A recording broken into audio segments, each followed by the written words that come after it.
Welcome. In this video, we'll walk you through the updated steps to show your current city to friends on Facebook. Whether you've recently moved or just want to share your location with friends, this guide will help you set it up quickly and easily. Let's get started. First, open the Facebook app on your phone. Once the app is loaded, navigate to the menu by tapping the three horizontal lines located in the bottom right corner of your screen. This will open a list of options. Next, tap on your profile.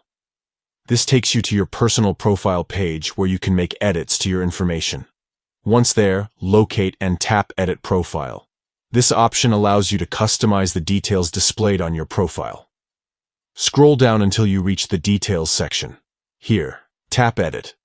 This will bring up all the editable fields related to your profile information.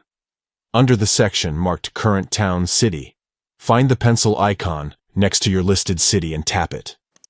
This is where you can update or confirm your current city. Now, let's adjust who can see this information. Tap the Privacy button located within this section. You'll see several options for audience settings, including Public, Friends, Only Me, and more.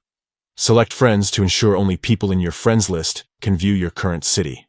Finally, tap Save to confirm all changes. Congratulations! You've successfully updated your profile to show your current city to friends. By following these simple steps, you can easily share where you're located while maintaining control over who sees this information. Thank you for watching, and don't forget to check out more tutorials for optimizing your Facebook experience.